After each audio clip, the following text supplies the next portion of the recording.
এই গরিব ছোট্ট ছেলেটি একদিন একটা এলিয়েনের বাচ্চা খুঁজে পায়। আর ওই এলিয়েনের বাচ্চাটার কাছে ছিল অনেক ধরনের সুপার পাওয়ার। ছোট্ট এলিয়েনটার সাহায্যে ছেলেটাও বিভিন্ন ধরনের কাজ করিয়ে নিত, যেইটা সে নিজে কখনোই করতে পারেনি। ক্লাসের দুষ্টু ছেলেদের শায়েস্তা করা, পরীক্ষার হলে নকল করা থেকে শুরু করে এই এলিয়েনটার সাহায্যে আরো অনেক মজার মজার কাহিনী সে করতে থাকে। পুরো গল্পটা জুড়ে হাসতে হাসতে আপনার অবস্থা পুরোই কাহিল হয়ে যাবে, কিন্তু এই হাসির মাঝেই লুকিয়ে আছে কিছু কষ্টের মুহূর্ত। তো চলুন বেশি কথা না বাড়িয়ে মুভিটা শুরু করা যাক। গল্পের শুরুতেই আমাদের চীনের অনেক বড় একটা নামি দামি স্কুলকে দেখানো হয়, যেখানে অনেক বড় লোকের ছেলেমেয়েরা পড়াশোনা করত। কিন্তু এখানে ডিকি নামের একটা ছেলে গায়ে ময়লা জামা এবং ছেঁড়া জুতা পরে স্কুলে চলে আসে। তখন তাদের ক্লাস টিচার চাও এসে ডিকির এই ময়লা শরীর দেখে তার ওপর অনেক চিল্লাচিল্লি করতে থাকে। আর ঠিক তখনই সেখানে একজন ম্যাম এসে ডিকিকে এইবারের মতন বাঁচিয়ে নেয়। ম্যাম তার পকেট থেকে একটা রুমাল বের করে ডিকির শরীরের ময়লাগুলো পরিষ্কার করতে করতে বলে, তোমার বাড়িতে কে কে আছে? ডিকি তখন বলে, আমি আর আমার বাবা ছাড়া এই দুনিয়াতে আমাদের আর কেউ নেই, মা অনেক আগেই মারা গেছে।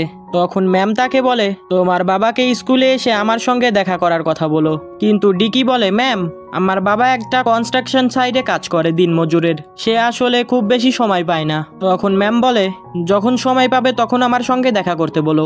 এরপর ডিকি দৌড়ে ক্লাসরুমে চলে যায়। ক্লাসে স্যার যখন পড়াচ্ছিল তখন তার হাত থেকে নিচে একটা কলম পড়ে যায়। ডিকি কলমটা উঠিয়ে দিতে গেলে স্যার তখন অপমান করে তাকে বলতে থাকে, তুই নোংরা হাতে আমার কলমটা কেন ধরলি? কলমটা এক্ষুনি নিচে ফেল। আর এরপর সে রুমালটা দিয়ে কলমটাকে উঠিয়ে নেয়। সে গরিব বলে তার স্যার সবসময় তাকে অপমান করত। ক্লাসের টিফিন টাইমে জনি নামের সব থেকে বড় লোকের ছেলেটি একটা খেলনা রোবট বের করে। সে তখন সবাইকে এই খেলনাটা দেখিয়ে বলে, আমার বাবা এটা লন্ডন থেকে এনেছে, আর এই খেলনাটা সারা পৃথিবীতে মাত্র দুটোই আছে, যার মধ্যে একটা আমার কাছে। ছেলেটা ছোট হইলে কি হবে, চাপা মারাই সেরা রে। যাই হোক, ডিকি যখন ওই খেলনা রোবটটা দেখতে যায় তখন জনি তাকে ধাক্কা দিয়ে সরিয়ে দেয়। সে তখন তাকে খেলনাটা ধরতে দেওয়া তো দূরের কথা, খেলনাটা তখন আর দেখতেও দেয় না। আসলে জনি ছিল খুবই অহংকারী এবং দুষ্ট একটা ছেলে। সে অন্যান্য স্টুডেন্টদের খুবই বিরক্ত করত। ম্যাগি নামের মোটা একটা মেয়েকে সে তার মোটা শরীরের জন্য তাকে নিয়ে হাসাহাসি করতে থাকে। তখন ডিকি এসে সবাইকে বাধা দেয়। মেয়েটি তখন সেখান থেকে কান্না করতে করতে চলে যায়। একটু পরে দেখা যায় যে সমস্ত বাচ্চারা স্কুল মাঠে খেলা করছে, কিন্তু ডিকি আর ম্যাগি একপাশে চুপচাপ দাঁড়িয়ে রয়েছে। আসলে তাদের দুজনেরই খেলার মতন ভালো জুতা ছিল না। ম্যাগি তখন ডিকিকে জিজ্ঞেস করে, তোমার জুতা তো ছিঁড়ে গিয়েছে, তুমি নতুন জুতা কেনো না কেন? তখন ডিকি বলে, আসলে আমরা তো অনেক গরিব, তাই বাবা তো আমাকে নতুন জুতো কিনে দিতে পারে না, তবে আমার বাবা সব সময় মানুষের ফেলে দেওয়া জুতা নিয়ে এসে আমাকে দেয়। অন্যদিকে আমরা দেখতে পাই যে ডিকির বাবা একটা কনস্ট্রাকশন সাইটে কাজ করে। ওখান থেকে সে যতটুকু টাকা পায় সেটা দিয়ে কোনো রকম সংসার খরচ চালিয়ে তার ছেলেকে কোনো রকম স্কুলের পড়াশোনা করায়। একটু বয়স হয়ে যাওয়ার কারণে সে ওই জায়গার ভারী কাজগুলো করতে পারে না, এই জন্য সে বেতনও কম পেত এবং তার বস তাকে কাজ থেকে বের করে দিতে চায়। কিন্তু এইবারের মতন সে তার বসকে অনেক রিকোয়েস্ট করে সেখানে কাজ করার সুযোগ পায়। তার বস তাকে বলে, তোমাকে কতবার বলেছি তোমার ছেলেকে অত টাকা দিয়ে একটা প্রাইভেট স্কুলে পড়িও না। তখন সে বলে, আমি চাই আমার ছেলে পড়াশোনা করে অনেক বড় মানুষ হোক, এই জন্যই তো আমি এত বেশি পরিশ্রম করছি। তারপর সে সারাদিন কাজ করে তার ছেলের জন্য একটা পুরাতন ফ্যান কিনে নিয়ে যায়, কেননা তারা যেই বাড়িতে থাকতো ওখানে প্রচন্ড গরম থাকার কারণে ডিকির পড়াশোনা করতে অনেক সমস্যা হতো। তার বাবা যখন ফ্যান নিয়ে রুমে প্রবেশ করে ডিকি সেইটা দেখে অনেক বেশি খুশি হয়ে যায়। যখন তার বাবা ফ্যানের লাইন দিয়ে সুইচটাকে অন করে তার কিছুক্ষণ পরেই ফ্যানটা বন্ধ হয়ে যায়। তখন তাদের দুজনেরই অনেক বেশি মন খারাপ হয়ে যায়। প্রচন্ড গরমে হাত পাখার বাতাসে ডিকি পড়াশোনা করতে থাকে, আর তার বাবা তার জন্য খাবার তৈরি করে দেয়। খাবার খাওয়ার সময় সে তার বাবাকে বলে একটা নতুন জুতো কিনে দেওয়ার জন্য। তখন তার বাবা তাকে বলে, কালকে তাহলে তোমাকে একজোড়া নতুন জুতো কিনে দেব। তখন বাবা ছেলে ওই ভাঙা ঘরের ভেতর অনেক মজা করতে করতে শান্তিতে ঘুমিয়ে পড়ে। এরপর দিন সকালবেলা বাপ বেটা মিলে রাস্তার পাশে বসে টিভিতে কার্টুন দেখছিল। একটু পরে তার বাবা খেয়াল করে ডিকি তার পাশে নেই। অনেক খোঁজাখুঁজির পর সে দেখতে পায় একটা দোকানে সেই স্কুলের খেলনার মতন একটা রোবট নেড়ে চেড়ে দেখছে। আর তখন তার বাবা তাকে সেখান থেকে নিয়ে আসতে যায়, কিন্তু ডিকি তখন ওই খেলনাটা নেওয়ার জন্য অনেক জোরাজোরি করতে থাকে। আসলে তার বাবার কাছে কোনো টাকা পয়সাই ছিল না, কিন্তু ডিকি এই খেলনাটা নেওয়ার জন্য অনেক জোরাজোরি করছিল। সে তখন আর কোনো উপায় না পেয়ে ডিকিকে অনেক মারতে শুরু করে। ডিকি তখন কাঁদতে কাঁদতে দোকানের বাইরে চলে আসে। আর তখন স্কুলের ম্যামের সঙ্গে তার দেখা হয়ে যায়। তার ম্যাম সমস্ত কথা শুনে তাকে বলতে থাকে, বাবা মায়ের কথা সবসময় মেনে চলতে হয়, নয়তো তোমার বাবা মা অনেক বেশি কষ্ট পাবে। এরপর সে তার বাবার সঙ্গে বাড়ির উদ্দেশ্যে রওনা হয়, কিন্তু আসার সময় সে তার বাবার উপর রাগ করে সে তার বাবার হাতটাও ধরে না। সেই দিন রাতে তার বাবা একটা ডাস্টবিনের কাছে আসে মানুষের ফেলে দেওয়া জুতো খোঁজার জন্য। অনেক খোঁজাখুঁজির পর সে এক জোড়া জুতাও পেয়ে যায়। এরপর সে তার সামনে অনেক পুরনো একটা টিভি দেখতে পায়। এরপর সে যখন ওই টিভিটা উঁচু করে, আচমকাই টিভিটা চলতে শুরু করে দেয়। কিছুক্ষণ পরে আশেপাশে ফেলে রাখা যত ইলেকট্রনিক যন্ত্র ছিল সবগুলোই একা একাই চলতে শুরু করে। আসলে তার বাবার পেছনেই একটা এলিয়েন স্পেসশিপ ছিল। ওই স্পেসশিপ থেকে আশেপাশে পাওয়ার সাপ্লাই হওয়ার জন্য এরকমটা হয়েছে। কিন্তু তার বাবা পিছনে ফিরে দেখার আগেই স্পেসশিপটা সেখান থেকে চলে যায়। তখন তার বাবা সেখান থেকে একটা বল নিয়ে এসে ডিকিকে বলতে থাকে, আমি তোমার জন্য অনেক বড় একটা খেলনা নিয়ে এসেছি। কিন্তু সে অভিমান করে সেইটা আর খুলেও দেখে না। যখন তার বাবা সেখান থেকে চলে যায় তখন সে খেলনাটা দেখে অনেক বেশি খুশি হয়ে যায়। পরদিন সে স্কুলে গিয়ে তার বান্ধবীকে সেই খেলনাটা দেখায়। তখন তার বান্ধবী সেইটা দেখে বলে, এইটা তো একটা সাধারণ বল। একটু পরেই সেখানে সেই দুষ্টু ছেলেদের দল চলে আসে। আর তখন তারা বলতে থাকে, তোর বাবা নিশ্চয়ই ডাস্টবিন থেকে ময়লাটা কুড়িয়ে নিয়ে এসছে, তোদের তো আর কেনার সামর্থ্য নেই। ডিকি তখন বলে, আমার বাবা আমার জন্য যে এনেছে এটাই অনেক বেশি। আমার এই বলটার নাম CJ7। এইটা শুনে সব বাচ্চারা তার উপরে হাসতে শুরু করে। একটু পরে একটা মোটা ছেলে এসে তাকে সেখান থেকে ছুঁড়ে ফেলে দেয়। জনি নামে সেই ছেলেটা একটা চকলেটের লোভ দেখিয়ে সেই মোটা ছেলেটাকে দিয়ে এই কাজটাকে করিয়ে নেয়। অনেক দূরে পড়ার জন্য তার শরীরে অনেক চোট লাগার দাগ ছিল। সে যখন বাড়িতে ফিরে আসে তার বাবা তখন তাকে জিজ্ঞেস করে, কিভাবে তোমার এত চোট লেগেছে? তখন সে কোনো কথা না বলে বলটা হাতে নিয়ে চুপচাপ বসেছিল। কিন্তু কিছুক্ষণ পরেই সেই বলটা নড়াচড়া শুরু করে। এটা দেখেই সে ভয় পেয়ে বলটাকে ছুঁড়ে ফেলে দেয়। আর ভূত ভূত বলে সে তার বাবাকে চিৎকার করে বলতে থাকে। কিন্তু তার বাবা তো আশেপাশে কিছুই দেখতে পায় না, তবুও সে বারবার ভূত ভূত বলে চিল্লাতে থাকে। তখন তার বাবা মনে করে সে হয়তো পড়ায় ফাঁকি দেওয়ার জন্য এইরকমই আর কি করছে। তাই তার বাবা রাগ করে তাকে একটা আলমারির ভেতর আটকে রাখে।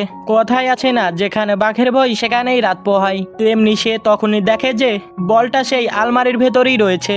সে ভয়ে অনেক চিৎকার করলেও তার বাবা আর আলমারিটা খোলে না। কিছুক্ষণ পরে সে দেখে যে ওই বলটা আস্তে আস্তে একটা জীবন্ত পুতুলের রূপ নিচ্ছে। এইটা দেখে সে অনেক বেশি অবাক হয়ে যায়। অনেকক্ষণ পরে যখন তার বাবা দরজা খোলে সে তখন তার বাবাকে এই ব্যাপারে কিছুই বলে না। তার বাবা যখন কাজের জন্য বাইরে চলে যায় সে তখন ওই ছোট্ট এলিয়েনটাকে বাইরে বের করে তার সঙ্গে খেলা করতে থাকে। ডিকি তো তার এই নতুন বন্ধু পেয়ে অনেক বেশি খুশি হয়ে যায়। সে তার বন্ধুর নাম দেয় CJ7। এরপর তারা দুজনেই গান ছেড়ে নাচতে শুরু করে। নাচতে নাচতে এক পর্যায়ে ডিকির পায়ে লাথি খেয়ে CJ7 দূরে গিয়ে পড়ে। তখন সে সেখানে একটা পচা আপেল দেখতে পায়। এরপর সে তার জাদুর পাওয়ার দিয়ে আপেলটাকে একদম সতেজ বানিয়ে ফেলে। ডিকি তো আপেলটাকে হাতে নিয়ে এক কামড় খেয়ে অনেক বেশি অবাক হয়ে যায়। সে বুঝতে পারে CJ7 এর কাছে যে কোনো খারাপ জিনিস ভালো করার শক্তি রয়েছে। পরদিন সে স্কুলে যাওয়ার সময় CJ7 কে তার সাথে করে নিয়ে যায়।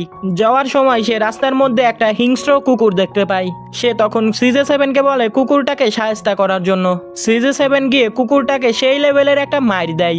এরপর সে অনেক খুশি হয়ে CJ7 কে তার কাঁধে বসিয়ে অনেক ভাব নিয়ে স্কুলের দিকে রওনা হয়। কিন্তু তার তো আজকে পরীক্ষা ছিল আর সে তো রাতভর CJ7 এর সাথে মজা করেছে, এই জন্য সে একদমই পড়াশোনা করতে পারেনি।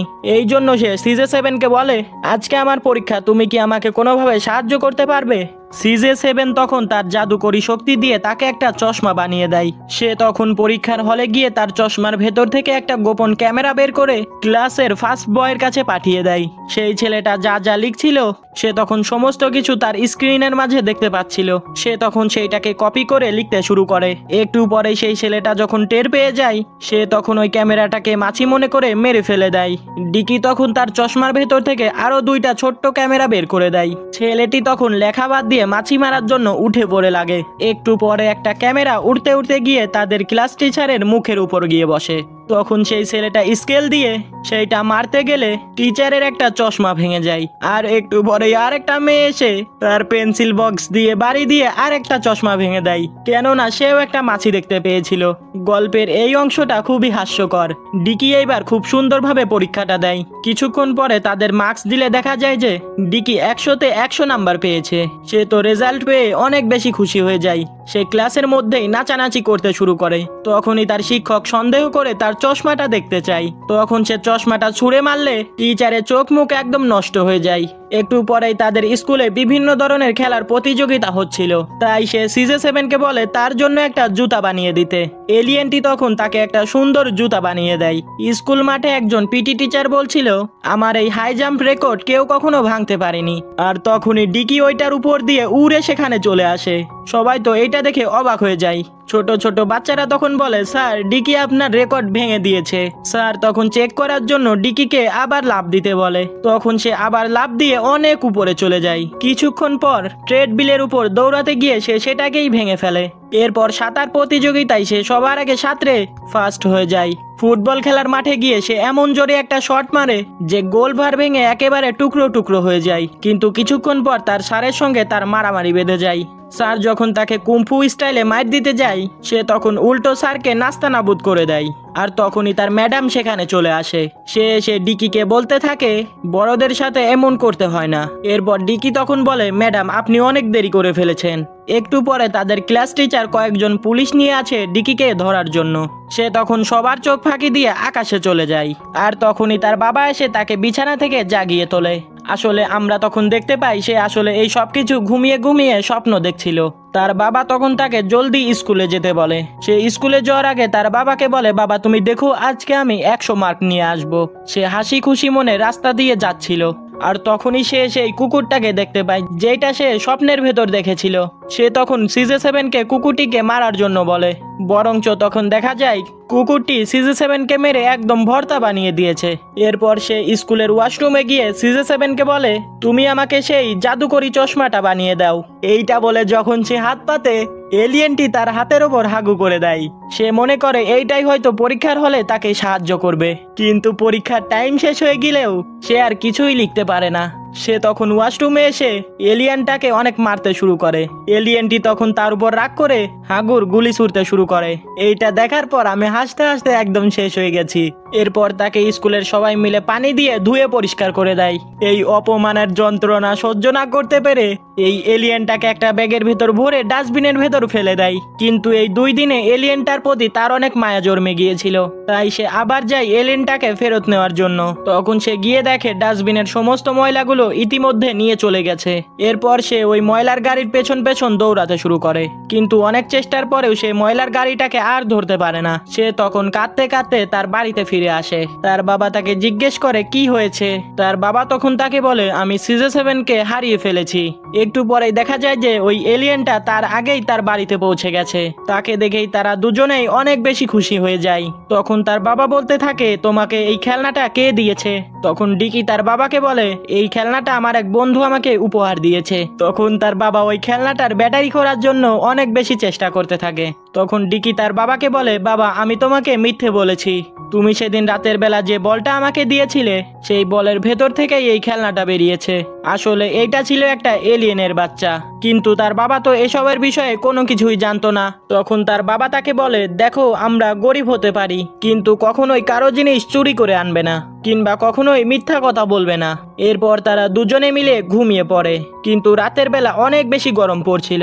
তাদের ফ্যানটা নষ্ট হওয়ার কারণে তাদের অনেক বেশি কষ্ট হচ্ছিল। তখন CJ7 তার জাদুকরি শক্তি দিয়ে ফ্যানটাকে আবার সারিয়ে দেয়। তখন আমরা দেখতে পাই যে তার নিজের শরীর থেকে পাওয়ার দেওয়ার কারণে সে অনেক বেশি অসুস্থ হয়ে গেছে। সকালবেলা ডিকি তার বাবার হাতে তার মার্কশিট তুলে দিয়ে সে স্কুলে চলে যায়। তখনই পথের মধ্যে জনি সহ সমস্ত দুষ্টু ছেলেদের গ্যাংয়ের সাথে তার দেখা হয়ে যায়। ডিকি তার ব্যাগে একটা পুতুল ভরছিল। তখনই তারা ওই পুতুলটাকে নিয়ে কারাকারি শুরু করে দেয়। তবে তারা অনেক চেষ্টা করে ওই পুতুলটাকে আর ধরতে পারে না। তবে এক পর্যায়ে তারা CJ7কে ধরে ফেলে। জনি খেলনার ভেতর কি আছে দেখার জন্য সেটাকে খোলার জন্য যন্ত্রপাতি নিয়ে আসে। ডিকি তখন অনেক চেষ্টা করে CJ7কে সেখান থেকে বের করে নেয়। CJ7 তখন ওখান থেকে পালিয়ে একটা ঝোপের ভেতর গিয়ে লুকিয়ে পড়ে। জনি এবং ডিকির মধ্যে মারামারি লেগে গেলে তখন সেই মোটা ছেলেটা এসে ডিকিকে মারতে যায়। তখনই সেই মোটা মেয়ে এসে ওই মোটা ছেলেটার হাত ধরে ফেলে। কিছুক্ষণ পরেই তাদের দুজনের ভেতরই মারামারি লেগে যায়। মোটা ছেলেটি ভেবেছিল সে হয়তো এই মেয়েটাকে হারিয়ে দেবে, তখন মোটা মেয়েটি তাকে উঁচু করে এক চাপ দিয়ে তারা হাওয়া বের করে ফেলে। এই মারামারি শেষে তখন তারা সবাই ভালো বন্ধু হয়ে যায়, কারণ CJ7-এর মতন এত ভালো খেলনা তারা কেউ আগে দেখেনি। তারা সবাই তখন CJ7-এর সাথে মজা করতে থাকে। অন্যদিকে তার বাবা কাজে গিয়ে সবাইকে বলতে থাকে, দেখো আমার ছেলে 100-তে 100 পেয়েছে। তখন তার বস বলে, নিশ্চয়ই তোমার ছেলে মিথ্যা কথা বলেছে, কেননা সে 10 মার্চে একটা শূন্য বসিয়ে 100 বানিয়ে দিয়েছে। এইটা দেখে তার বাবা অনেক বেশি কষ্ট পায় এবং তার বসের সাথে ঝগড়া করে সেখান থেকে চলে আসে। বাড়িতে এসে সে ডিকিকে জিজ্ঞেস করে, তুমি আমাকে মিথ্যা বলেছো কেন? ডিকি বলে, বাবা আমি তোমাকে খুশি করার জন্য মিথ্যা কথা বলেছি। তার বাবা তখন বলে, আমি তোমার জন্য সারাদিন এত বেশি কষ্ট করি আর তুমি এইভাবে পড়াশোনায় ফাঁকি দিচ্ছ। যতদিন না ভালো নাম্বার পাচ্ছ ততদিন তুমি কোনো ধরনের খেলাধুলা করতে পারবে না। এই কথা বলে সে CJ7-কে তার থেকে আলাদা করে দেয়। ডিকি তখন রাগ করে তার বাবাকে বলতে থাকে, তুমি দেখো এবার আমি অনেক ভালো নাম্বার পেয়ে পাশ করব। এই বলে সে স্কুলে চলে যায়। দুপুরবেলা তার বাবা তার জন্য খাবার নিয়ে গেলে স্কুলের ম্যাডামের সঙ্গে তার দেখা হয়ে যায় এবং সে ম্যাডামের কাছে তার খাবার পাঠিয়ে দেয়। তখন তার ম্যাডাম তাকে বলে, ডিকি অনেক ভালো একটা ছেলে, দরকার হলে স্কুল শেষে আমি তাকে একটু পড়িয়ে দেব। এইটা শুনে ডিকির বাবা অনেক বেশি খুশি হয়ে যায়। এরপর সে ম্যাডামকে কৃতজ্ঞতা জানিয়ে তার সাইকেল নিয়ে সে তার কাজের জায়গায় চলে যায়। গত দিনের ঘটনার কারণে বস তাকে মাফ করে দিয়ে আবার তাকে কাজে নিয়ে নেয়। সে তখন খুশি মনে কাজ করতে থাকে। একটু পরে একটা গ্যাসের সিলিন্ডার উপর থেকে নিচে পড়ে গেলে সেই সিলিন্ডারের পাইপে তার পা আটকে যায়। অনেক কষ্টে সে সেখানকার একটা রড ধরে ঝুলতে থাকে, কিন্তু তাকে বাঁচানোর জন্য অন্য একজন হাত বাড়ালেও সে তখন কাপড় ছিঁড়ে নিচে পড়ে অনেক বেশি আঘাত পায়। সবাই তখন তাকে ধরাধরি করে হসপিটালে নিয়ে যায়। অন্যদিকে স্কুলে ডিকি 65% মার্ক পেয়ে যায়। তখনই তার ম্যাম এসে তাকে বলে, ডিকি তোমার বাবা অসুস্থ হয়ে হসপিটালে ভর্তি আছে। সে তখন ডিকিকে হসপিটালে তার সঙ্গে নিয়ে আসে। ডাক্তাররা তখন ডিকিকে বলে, আসলে এত উপর থেকে পড়ে যাওয়ার জন্য তাকে আর বাঁচানো সম্ভব হয়নি, ডিকির বাবা মারা যায়। এই কথা শুনে ডিকি অনেক বেশি কান্না করতে থাকে। তার স্কুলের ম্যাডাম তখন তাকে সান্ত্বনা দেয়। ডিকি তখন রাতের বেলা কান্না করতে করতে ওখানেই ঘুমিয়ে পড়ে।